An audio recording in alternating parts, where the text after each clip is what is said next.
شہر اقتدار میں سیاسی سرگرمیاں عروج پر ہیں۔ وزیر اعظم شہباز شریف نے BNP مینگل کے سربراہ اختر مینگل کو ٹیلی فون کر کے آئینی ترمیم کے حق میں ووٹ دینے کی درخواست کی ہے۔ اس حوالے سے مزید بات کر لیتے ہیں محمد فیضان خان سے۔ جی محمد فیضان خان، مزید کیا انسائٹس ہیں اور کیا درخواست کی گئی ہے؟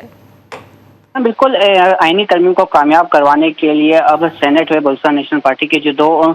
سینیٹر ہیں ان کے ووٹ بھی جو ہے اہمیت اختیار کرنے لگے ہیں۔ سینیٹر محمد قاسم اور سینیٹر سمینہ احسان کا جو ووٹ ہے وہ حکومت اپنے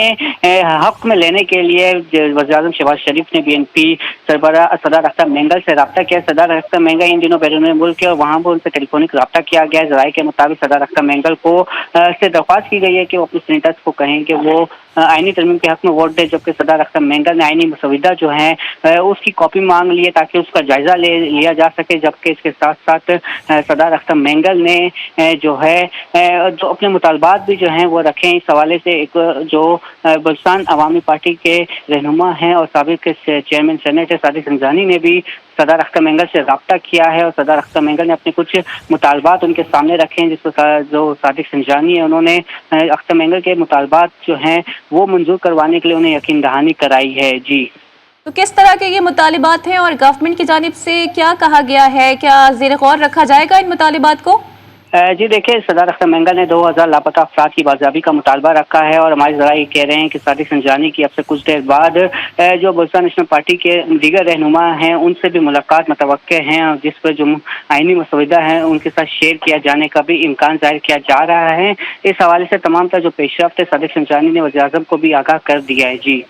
ٹھیک ہے، ہمارے ساتھ ہی موجود رہیے گا۔ اور ابھی آپ کو بتائیں کہ وزیر اعظم شہباز شریف نے اختر مینگل سے آئینی ترمیم کے لیے ووٹ کی درخواست کی، تو سربراہ BNP مینگل نے لاپتہ افراد کی بازیابی تک ووٹ نہ دینے کا اعلان کر دیا ہے۔ اسی حوالے سے مزید بات کر لیتے ہیں عائشہ ناز سے۔ جی عائشہ ناز، ایک بڑا مطالبہ ان کی جانب سے رکھا گیا ہے، گورنمنٹ کیا اس مطالبے کو تسلیم کرے گی؟ جی بالکل، وزیر اعظم شہباز شریف نے BNP کے جو سربراہ ہیں اختر مینگل ان کو کال کی اور ان کو آئینی ترمیم میں حصہ لینے کے لیے کہا اور ان سے ریکویسٹ کی کہ وہ ووٹ جو ہیں وہ حکومت کے حق میں دے، لیکن انہوں نے کیونکہ جس وجہ سے انہوں نے استعفیٰ دیا تھا اپنا، اسی معاملے پر انہوں نے شرط رکھ دی ہے کہ اگر لاپتہ افراد کی بازیابی کے معاملے پر یقین دہانی کرائی جائے اور اس کو منظور کیا جائے تو وہ گورنمنٹ کے حق میں فیصلہ دے سکتے ہیں۔ تو یہ ایک بہت بڑی ان کی ڈیمانڈ ہے۔ اسی ڈیمانڈ کو پیش نظر رکھتے ہوئے انہوں نے اپنے استعفیٰ بھی دیا تھا، جو گورنمنٹ نے ابھی تک ایکسیپٹ نہیں کیا، اور اس کے مطابق کارروائی کرنے کے لیے قومی سیکریٹریٹ کو بھی روک دیا تھا۔ آج پھر گزارش کی گئی ہے ان سے کہ وہ آئیں اور اس قومی اسمبلی میں آ کر اپنے حق کے رائے استعمال کریں، لیکن پھر اختر مینگل کا وہی مطالبہ ہے کہ جب تک وہ لاپتہ افراد کی بازیابی کو یقینی نہیں بناتے، جب تک کوئی یقین دہانی نہیں کرواتے، تب تک وہ ووٹ کاسٹ نہیں کریں گے۔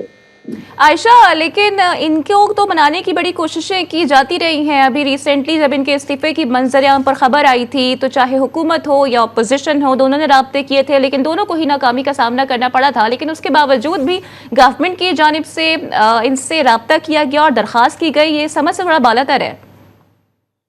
جی بالکل، دیکھیں حکومت کو ایک ایک ووٹ کی اشد ضرورت ہے، جس کے لیے وہ ہر ایک کے پاس جا رہے ہیں اور ان کو راضی کرنے کی کوشش کر رہے ہیں، کیونکہ جو اصلاحاتی پیکیج حکومت لانا چاہ رہی ہے اس کی ڈیٹیل بھی سامنے آ چکی ہے۔ یہ 22 نکاتی جو ہے یہ ترمیم ہے جس کو حکومت آج ایوان میں پیش کرے گی، اور اسی منانے کے سلسلے میں جس طرح PTI کا وفد جو تھا وہ بھی اختر مینگل کے پاس گیا، حکومتی وفد بھی اختر مینگل کے پاس گیا، سہلدار صاحب جو تھے وہ خود ان کے پاس گئے تھے اور ان کو راضی کرنے کی کوشش کی تھی۔ تو انہی وقت سے بچنے کے لیے، انہی ملاقاتوں سے بچنے کے لیے پھر انہوں نے ملک سے باہر جانے کا فیصلہ کیا اور انہوں نے دبئی جا کر ایک ٹویٹ کی کہ وہ اب پاکستان میں نہیں ہے، وہ باہر ہیں۔ تو حکومت کو یہ محسوس ہو رہا ہوگا کہ شاید وہ مان جائیں اور یہ آئینی ترمیم جو ہے اس میں حصہ لے لیں، تو اس ایکسپیکٹیشن کے ساتھ انہوں نے ان کو کال کی ہوگی اور ان کو دعوت دی ہوگی، لیکن انہوں نے چونکہ اختر مینگل نے ایک بہت بڑا مطالبہ سامنے رکھ دیا ہے اور واضح کر دیا کہ اگر ان کی بات کو مان لیا جائے گا تو ہو سکتا ہے وہ حکومت کی حمایت کرے۔